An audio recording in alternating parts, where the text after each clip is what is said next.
Сәлеметсіздер ме оқушылар? Математика 4-ші сынып, 118-ші сабақ. Бүгінгі сабақта кездесетін барлық тапсырмаларды бірге орындаймыз. Бүгінгі сабақтың тақырыбы пысықтау, есеп шығару. Бірінші тапсырма есепті шығар. Қазақстанда жыл сайын 9 миллион тоннадан астам қатты тұрмыстық қалдықтар жиналады. Оның тек 9% ғана қайта өңделеді. Қанша тонна қалдық өңделмеген күйінде қалады.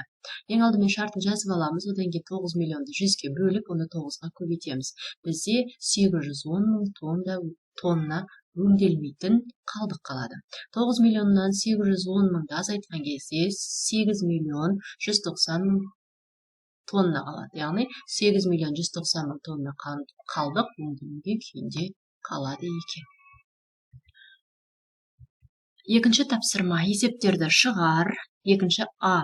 Арман 12 килограмм қағаз қалдығын жинады. Бұл 4-ші А сынып оқушылары жинаған қағаз қалдығынан 23 бөлігін құрайды. Сынып оқушылары барлығы қанша килограмм қағаз қалдығын жинады. Және әсінде шығара кетеміз. Осыған байланысты кересіп құрастырамыз. Асында бірінші шартын құрастырып аламыз. Одан кейін 12-ні 2-ге бөлеміз. Ол 6-ға тең болады. 6-ны 36-ға көбейтеміз. 216 килограмм. Барлығы 216 килограмм қағаз қалдығын жинады. Келесі әсінде сынып оқушылары 216 килограмм жинады деп аламыз. Арман белгісіз, бірақ 36-та 2 бөлігі деп аламыз. 216-ны көбейтеміз 36-та 2-ге. Ол деген сөз 216-ны 36-ға бөліп алып, 2-ге көбейтеміз. Ол 12 килограммды құрайды.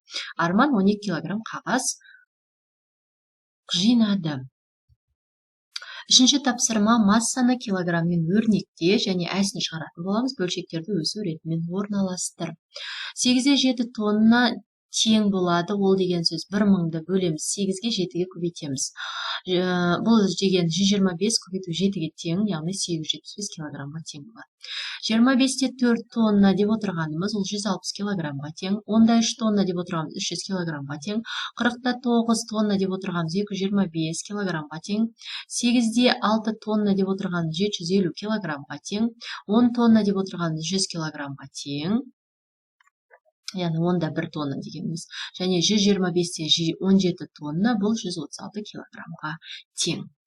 Мына жерде тұрған бөлшектер өсу ретімен жазатын болсақ, бірінші 10-да 1, 125-те 17, 25-те 4, 40-та 9, 10-да 3, 8-де 6 және 8-де 7 деп жаза аламыз. Төртінші А, Ә тапсырмалары есептерді шығарайық. Бауыржан 12 күн лагерде болды. Бұл оның каникулдан 30-дан 4 бөлігін құрайды. Бауыржанның каникулы қанша күн? 12-ні 4-ке бөлеміз, 3 болады. 3-ті 30-ға бөлеміз, 90. Бауыржанның каникул 90 күн деген сөз. Әсін шығарайық. Сыныпта 30 оқушы бар, оның 10-дан 1 бөлігі олимпиадаға қатысады. Олимпиадаға қанша оқушы қатыспайды?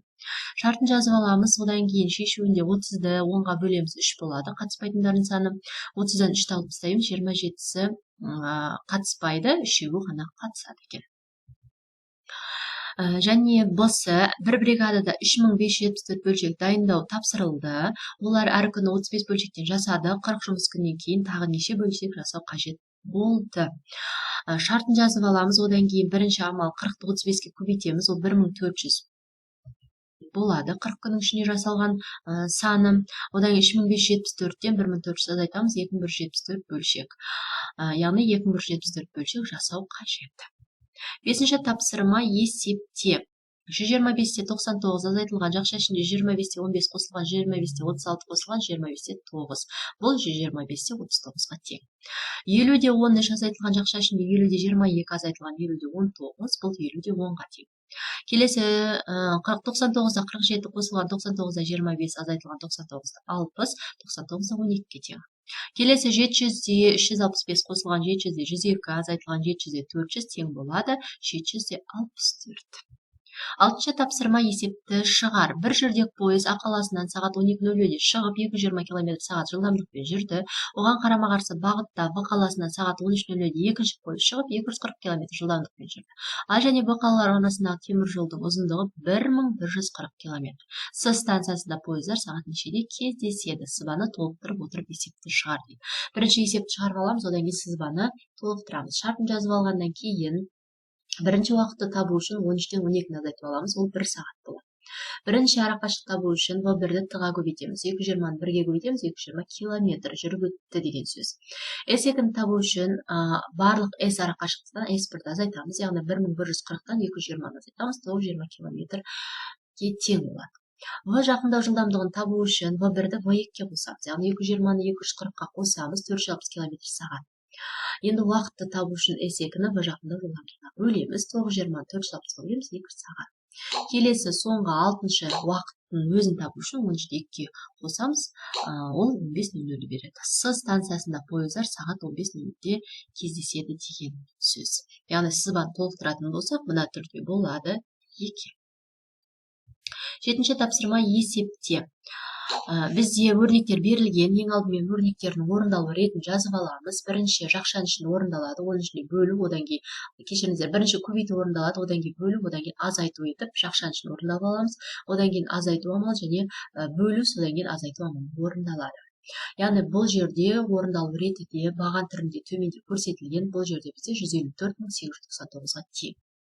Келесі екінші амалын көретін болсақ, 619.888 азайтылған 70.998 бөлінген жақшан ішінде 2003 азайтылған 11919 қосылған 64.746 бөлінген 99 деп тұр. Бұл жерде амалдар ретін жазып алғаннан кейін баған түрінде мына түрде жазып аламыз, шығарып аламыз. Бұл 619.935-ке тең екен. 8-ші тапсырма әрбір суретке текшелердің орналасу планы берілген, әр құрастырманың планын толықтыр. Бірінші бізде мына планымен көрсетіліп тұр, яғни мына ең бірінші тұрған текшеден бастап санайсың деген сөз. Мысалы, бірінші текше тұрған саны 4. Одан кейін екінші текше, мына жерде екінші қатардағы 2, және соңғысы 1. Мына жерде 2, 2, 1-ден тұр, 2, 2, 1-де план жазып қойған. Дәл сол секілді мынаны және мынаны толықтырайық. Бізде мына түрде болады. Бірінші міне 3, одан 2, одан 3, 3, 2, 3. Келесі әрі қарай 1-1-ден екен, 1, 1, 1, 1, 1 деп жазамыз. Мынаны планын қарастырайық. Мынадан бастаймыз. 3, мынау 4, мынау 2, 3, 4, 2, әрі қарай бәрі 1-1-ден жазып шығамыз. Өйткені 1-1 текшеден ғана орналасқан. 9-шы тапсырманы орында 2 санның қосындысы 325-ке тең, сонымен бірге 1 сан екіншіден 5 есе артық. Бұл қай сандар? Кіші сан және үлкен сан табу керек, оны біз теңдеу түрінде шығарамыз. 5 көбейтілген x қосылған x тең 324.